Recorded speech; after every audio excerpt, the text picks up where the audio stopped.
Welcome to this information series on interior design in Houston, Texas, brought to you by interiordesigners-houston.com. In this episode, we cover the question, should I insist on a certified interior designer?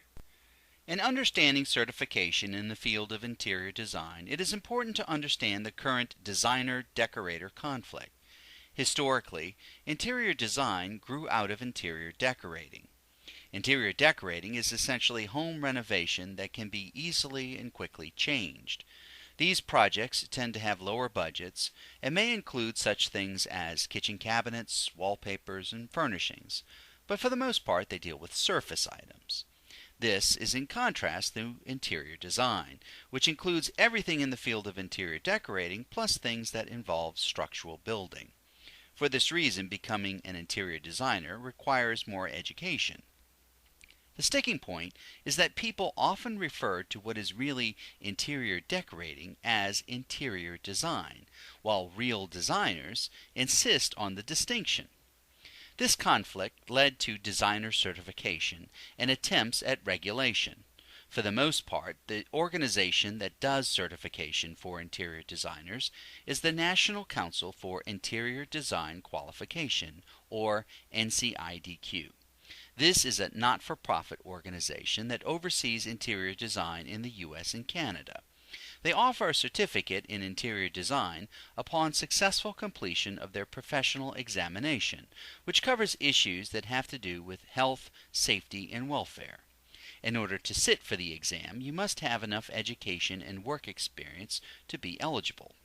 So, is it best to get a true designer instead of someone who is really just a decorator? Well, not always. Most of what people call designer jobs are really only decorator jobs. Should decorators be excluded from this business because the client calls it design? Do you want to pay more for a designer when all you really need is a decorator? Working with a decorator is often cheaper, and decorators are generally more open to smaller jobs. Also, the true design elements, which require understanding of building codes and the like, can often be isolated and sourced to partners.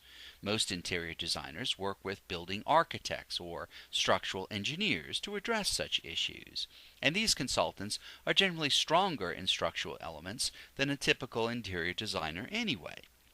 The bottom line is, do not rely solely on certification. Certified designers in NCIDQ put a lot of emphasis on certification, but you should understand that it is certainly in their best interest to do so. Just because the designer is certified does not mean that you're going to be happy with the design that they produce. Conversely, uncertified designers can still be good, and it is not illegal for them to practice and call themselves interior designers, so there's nothing wrong with dealing with these people.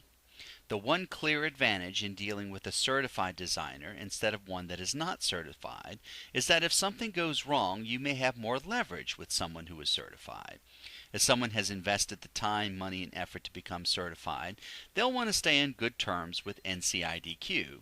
So if there's a dispute, this can give you leverage and the option of getting NCIDQ involved in the conversation. In the end, though, nothing replaces your own due diligence. Check references. The best indication of a good designer is a long list of satisfied customers. Check portfolios and be clear of what you want. Ask plenty of questions and check with a Better Business Bureau. Certification may be a good thing, but it doesn't replace doing your homework. we hope you found this video informative. For more information about interior design and hiring a professional designer in the city of Houston, Texas, go to www.interiordesigners-houston.com.